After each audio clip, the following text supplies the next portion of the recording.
Il était une fois, il y a longtemps, loin d'ici, un roi qui avait 11 fils et une fille. Elle s'appelait Elisa.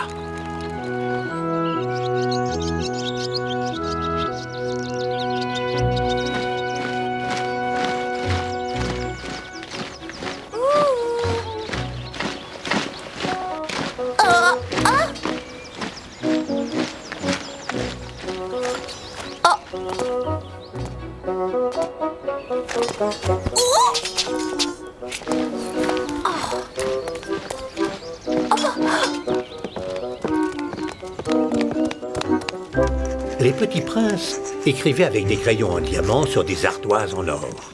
Et ils étudiaient tellement que tout le monde était impressionné.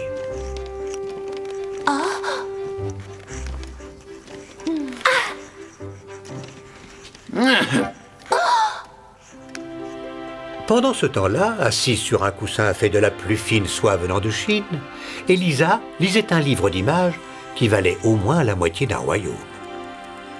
Et tous ses enfants étaient évidemment très heureux. Malheureusement, ça n'allait pas toujours durer. Le roi se sentait bien seul depuis des années à la suite de la mort de la mère des enfants. Une puissante sorcière lui avait jeté un sort. Vive la reine! Et il allait devenir sa nouvelle reine. Et je vous déclare unis par les liens du mariage. Vous pouvez embrasser la mariée, votre majesté.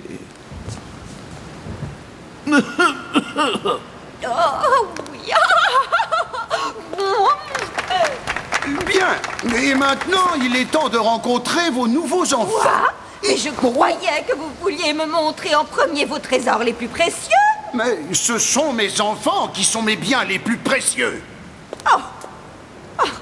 Bien sûr. Oui, c'est ce que je voulais dire.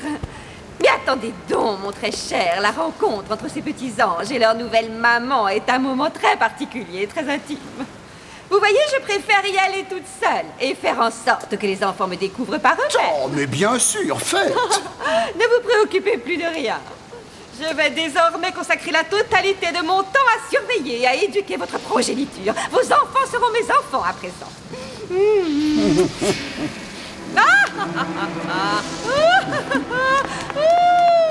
Oh, oh. Vous ne trouvez pas qu'elle est exceptionnelle? Oui, Oui. Laissez-moi voir. Allez, je veux voir à quoi ressemble notre nouvelle maman. Et je suis sûre que c'est la plus douce et la plus gentille de toutes les mamans et qu'elle nous aimera tous très fort. Tout comme notre chère maman qui est au À paradis. ta place, je ne parierai pas là-dessus, ma petite.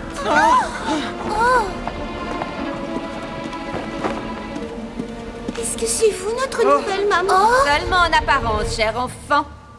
Eh bien, regardez-moi ça.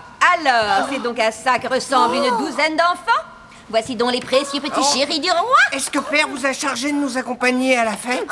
Ne soyez pas ridicules, voyons. Je ne veux pas vous voir courir comme des fous et m'importuner devant tous mes invités. Mais il y aura plein de gâteaux et aussi plein de fruits. Maman, elle nous laissait toujours goûter aux gâteaux les plus délicieux. Des gâteaux? Mais je vais vous en donner. Et voilà une part de gâteau. Mais c'est pas un gâteau, c'est du sable. Mon cher petit, vous aviez envie de jouer à faire semblant. Eh bien, faites semblant que ce gâteau est déjà dans votre ventre. Quand je vais voir papa, eh bien, je lui raconterai combien vous êtes méchante et ce que vous avez fait. Et là, vous lui demanderez pardon. Vous me paraissez bien insolente pour une jeune fille, mais je vous excuse, c'est notre première rencontre. La seule chose que j'espère est que votre pauvre père ne découvre jamais que sa seule et unique petite fille a un caractère aussi désagréable et se comporte aussi mesquinement. Non. Mais peu importe. Je vous ferai la grâce de ne rien dire si vous ne racontez rien à votre père. Je crois que la fête commence. À demain, mes poussins.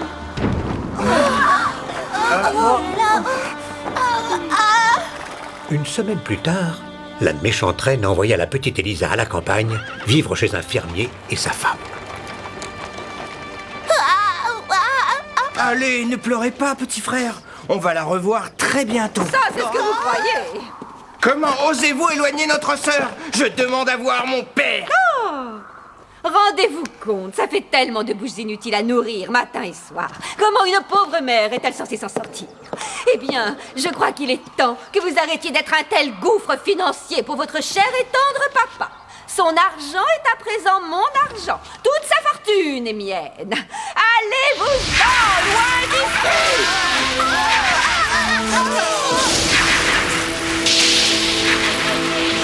Envolez-vous!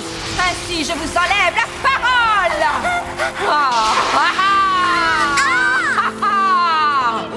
Oust! Voilà, c'est bien.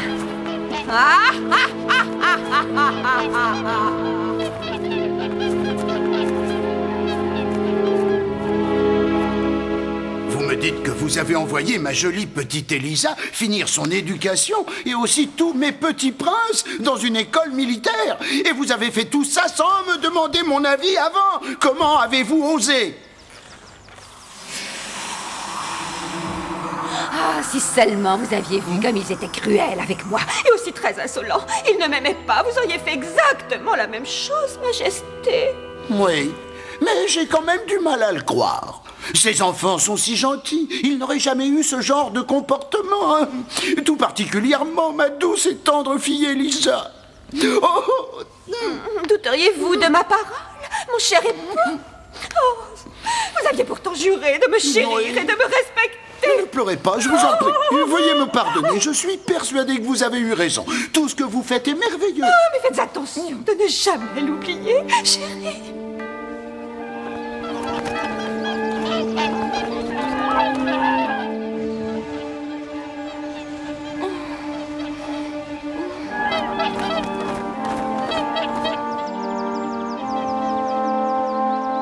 Les étés et les hivers passèrent, et Elisa devint assez grande pour retrouver toute seule le chemin du château. Halt! Arrêtez! Qui va là? Mais c'est moi, la princesse Elisa. Je souhaiterais voir mon père, votre... Attendez ici, je vais en informer la reine. Personne n'a le droit de voir Sa Majesté le Roi avant que la reine en donne l'autorisation. Elisa! Que c'est bon de vous revoir après tout ce temps. Votre père va être drôlement content de vous serrer dans ses bras. Et regardez-moi ça, vous êtes devenue une vraie beauté. Oh, et vous êtes un peu trop jolie d'ailleurs. Comment vont mes frères? Oh, si vous saviez ce qu'ils m'ont manqué. Chaque chose en son temps, mon enfant, chaque chose en son temps. Suivez-moi. Il est hors de question que vous vous présentiez à votre père dans cette tenue. Je veux que vous ayez l'air d'une princesse sortie d'un conte de fées. Et voilà! Je vous trouve vraiment métamorphosée. Est-ce que je pourrais avoir un miroir, mère? Comme ça, je pourrais admirer la charmante princesse que vous avez fait de moi. Oh, ce n'est pas la peine. Une jeune fille aussi ravissante que vous n'a vraiment pas besoin de se rassurer devant une glace. C'est tout. Eh bien, ma chère, où est-elle? Cette fille qui prétend être la princesse Elisa, que je n'ai plus vue depuis si longtemps. Laissez-moi la voir. Est-ce que vous avez perdu la tête? Vous voulez vous moquer de moi? Pour commencer, vous me racontez que tous mes délicieux enfants se sont perdus en pleine mer, et aujourd'hui, ça? Oh! Tous mes frères se sont perdus en pleine mer.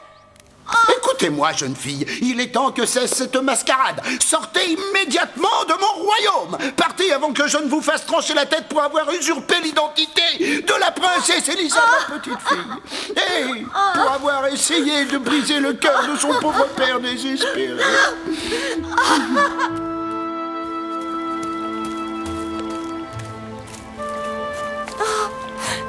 Tout ça à cause de cette méchante reine. Elle s'est bien moquée de moi encore.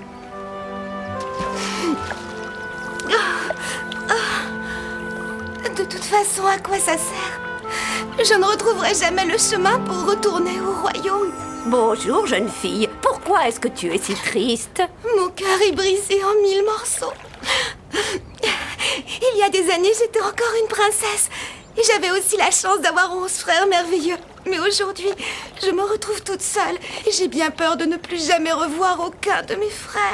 Tu m'as bien dit que tu avais 11 frères. Non, il est déjà assez rare de rencontrer un seul prince dans ce coin perdu de la forêt, alors 11 princes, ça me semble impossible. Ça me rappelle que l'autre jour, j'ai aperçu 11 cygnes. Ils avaient une jolie couronne sur leur tête. Voilà encore quelque chose qu'on ne voit pas arriver tous les jours dans le coin.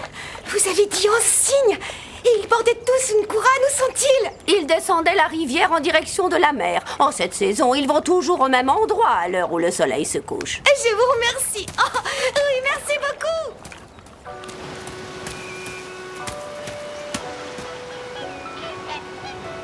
Oh! Serait-ce possible? 9, 10, 11. Oui, ce sont mes frères. Ce sont eux. Mais... oh, c'est bizarre, on dirait qu'ils n'ont toujours pas grandi depuis que je les ai quittés. Cela fait tellement longtemps que je ne les ai plus vus. Oh, mes frères chéris, je vous ai enfin trouvés. Elisa, est-ce que c'est bien toi? Elisa, C'est notre Elisa. Oh.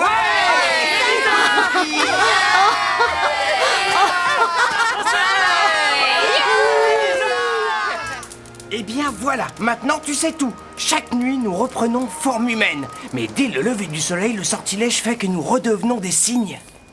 Si seulement on pouvait trouver un moyen de rompre le sortilège que vous a lancé il y a des années cette horrible reine. Il nous reste très peu de temps. On doit absolument retourner dans cette contrée lointaine pour y passer le reste de l'année. Oh, comme ce collier est joli. Oh, merci beaucoup, petit frère. Chaque année, nous revenons à cet endroit et nous y restons 11 jours. Mais le séjour est à présent terminé. Au lever du soleil, nous nous envolerons pour retrouver la terre qui nous accueille chaque hiver. Tu pourrais nous accompagner, Elisa, et tu découvrirais l'autre côté de la Terre. Oui, c'est une bonne idée. Nous te porterons. Vous me porterez? Mais comment? Et si on construisait un filet avec des algues séchées et du jonc de mer, tout comme j'ai fait avec le collier? Oui, c'est ce qu'on va faire. Oui, on est très costaud, tu Tu sais. vas venir avec nous.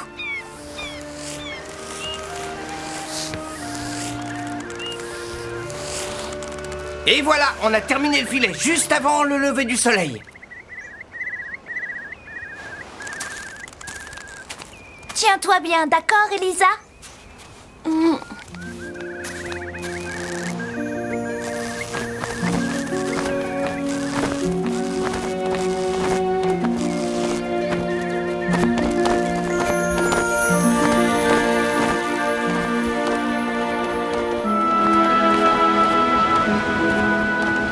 Ils volèrent au-dessus de l'océan pendant une journée entière.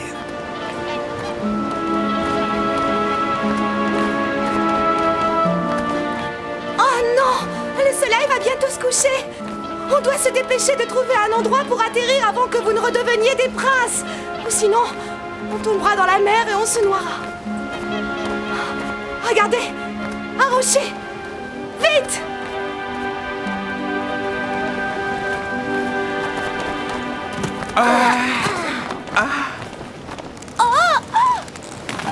Tu ne risques plus rien, petit frère. Je suis avec toi. Mais qu'est-ce qu'on va faire? Je suis épuisée. Nous allons tous nous reposer car demain une longue et difficile journée nous attend. Oui, tu as raison. Et je vais vous chanter une petite berceuse.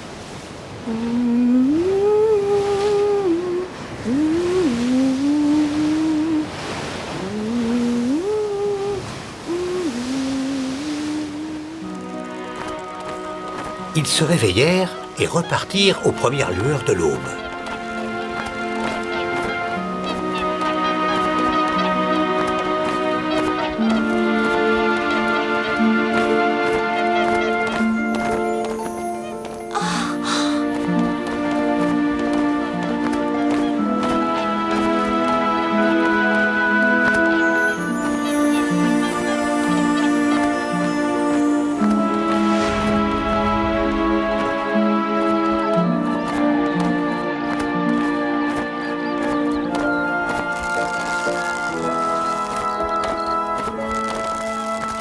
Mais où sommes-nous?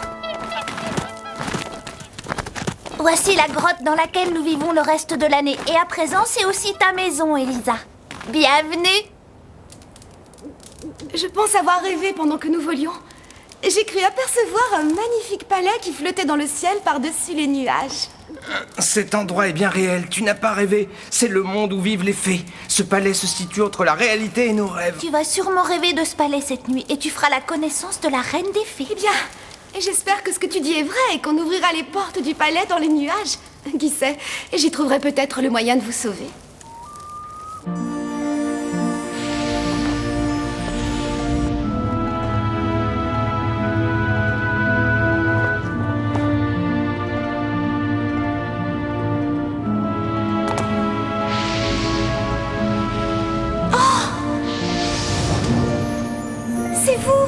C'est vous la gentille vieille dame qui m'a aidé à trouver mes frères. Oh, je sais prendre différentes apparences, ma chère enfant.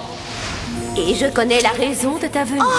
Tu veux libérer tes frères du terrible sort lancé par la reine, et pour ça, il te faudra coudre 11 manteaux avec un fil composé uniquement d'orties. Tu devras les couper dans un cimetière à la clarté de la lune. Sinon, la magie n'opérera pas. Mais fais bien attention. Tu n'auras pas le droit d'adresser la parole à quiconque avant d'avoir terminé. Autrement, les princes mourront après avoir subi d'atroces souffrances.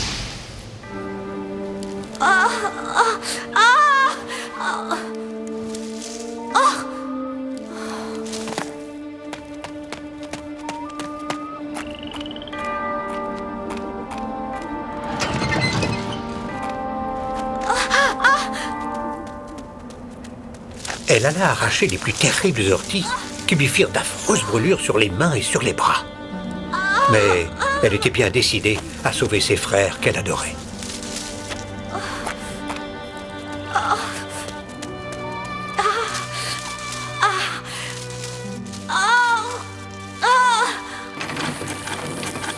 Elisa, mais qu'est-ce que tu es en train de faire? Pourquoi tu ne parles plus? Attendez, moi je crois savoir. Tu as dû voir dans tes rêves le moyen de rompre le sortilège de la reine, n'est-ce pas? Et tu dois rester muette jusqu'à ce que ton ouvrage soit terminé. Regardez, ses pauvres mains sont blessées et elle fait tout ça juste pour nous sauver. Oh, Elisa a beaucoup de courage. L'un des vêtements était presque terminé, quand tout à coup...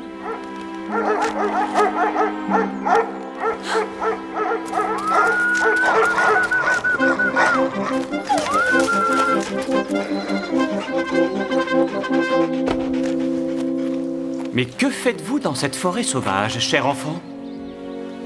Ce n'est pas un endroit pour une jeune fille. Suivez-moi, je vous emmène dans mon palais où on prendra bien soin de vous et où vous mangerez à votre faim.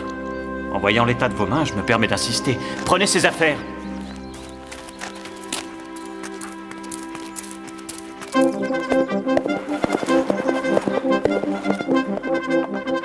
J'ai voulu qu'on recrée la grotte dans laquelle vous viviez. Comme ça, vous vous sentirez plus à l'aise. Oui, et voici l'ouvrage auquel vous tenez tant. Car votre bonheur compte vraiment à mes yeux.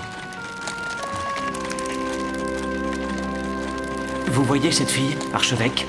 Eh bien, c'est le genre de fille dont je pourrais être amoureux. S'il vous plaît, Majesté, soyez prudent. Il se pourrait qu'elle soit une sorcière. Oh, personne n'a jamais entendu parler d'une sorcière aussi merveilleusement belle. Faites-moi confiance, Altesse. Ce genre de fille est le plus dangereux au monde. Je compte sur vous pour vous occuper d'elle, archevêque. Et si ça se passe mal, vous aurez affaire à moi. Je ne sais pas à quel petit jeu vous jouez, jeune fille, mais je compte bien le découvrir. Personne ne doit compromettre mon influence sur le roi. Personne! Et Elisa se mit à travailler pour sauver ses frères. Et même si elle ne lui adressait pas la parole, le génial roi tomba amoureux d'elle. Et de son côté, elle tomba amoureuse de lui.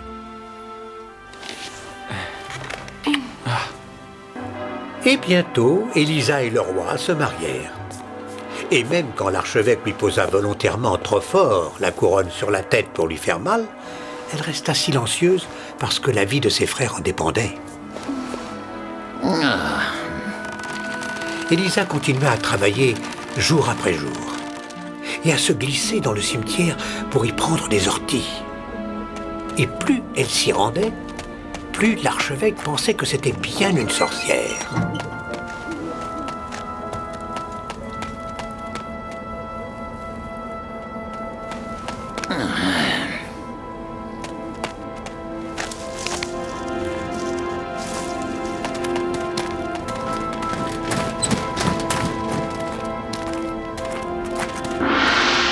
Non.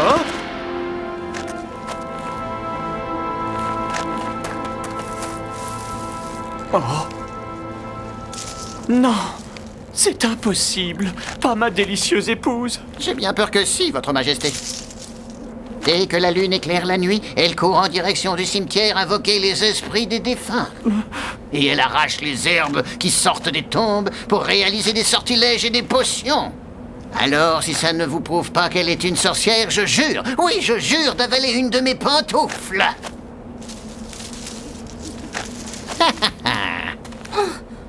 Vous allez la laisser tranquille. Parle-moi et dis-leur la vérité. Je t'en prie.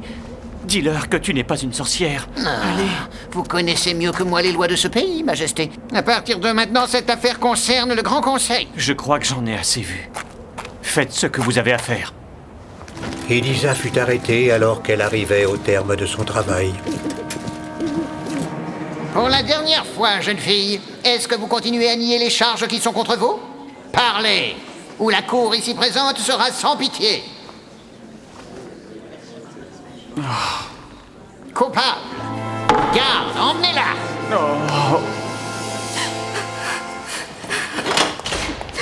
Voilà, sale sorcière. J'espère que vos précieux petits manteaux vous tiendront bien chaud pour votre dernière nuit. Et vous pouvez même vous faire un joli oreiller d'ortie. Je vous souhaite une bonne nuit. Rien n'aurait pu lui faire davantage plaisir. Elisa se remit tout de suite au travail parce que le temps était compté. Le châtiment d'Elisa devait avoir lieu dans la matinée. Mais elle ne perdit jamais espoir parce que son travail était presque terminé et qu'elle savait que ses frères n'allaient plus tarder. Oh, regardez, c'est elle! Tous les habitants de la ville s'étaient rassemblés pour voir le châtiment de la misérable. Et même sur le chemin du bûcher, Elisa n'arrêta pas de travailler. Il ne lui restait que le 11e vêtement à terminer.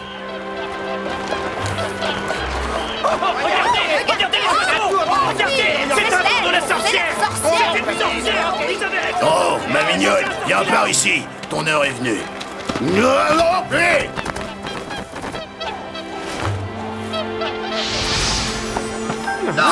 Attendez-vous tous, écoutez-moi. Voici notre sœur, Elisa. Elle est aussi votre reine. Elle est innocente. Regardez, un rosier. Un miracle. C'est un miracle. Arrêtez le bourreau. Arrêtez-le. Maintenant, je vais vous dire la vérité. Oui. Oui. C'est vrai, je suis innocente.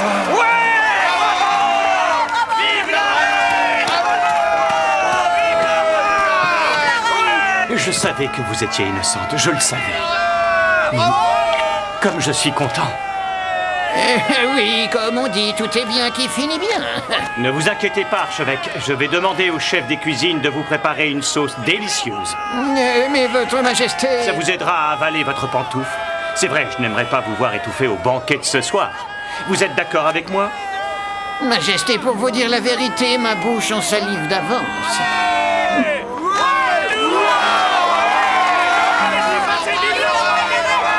Pardon, petit frère, je suis désolée. Je n'ai pas eu le temps de finir la manche de ce manteau. C'est pas grave du tout, ma chère Elisa. Je suis déjà tellement heureux d'être à nouveau un prince à la lumière du jour. Dis-moi, on sera toujours réunis? Oui. Ah oui. Hors de ma vue! Ma petite Elisa! La famille fut enfin réunie et il y eut la plus grande fête jamais vue au royaume.